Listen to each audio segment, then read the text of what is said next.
Katangian ni Jomar at goal sa buhay kapareho ng kay Carla. Yan po ang pag-uusapan natin sa video natin ngayon.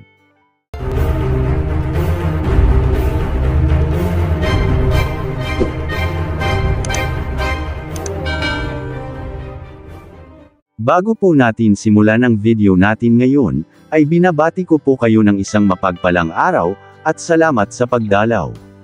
Shoutout po sa bumubuo ng Team Calling Up, at shoutout po sa tambalang Carla at Jomar Jumcar.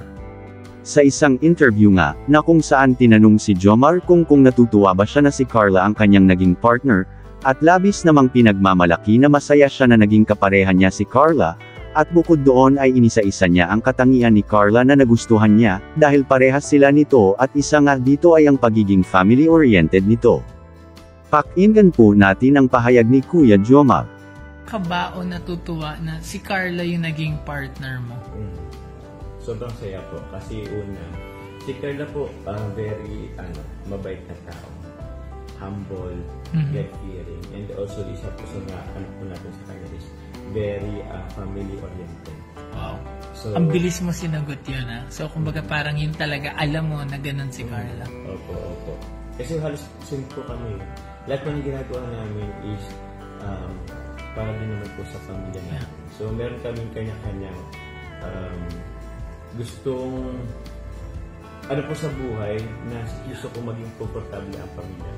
Wow.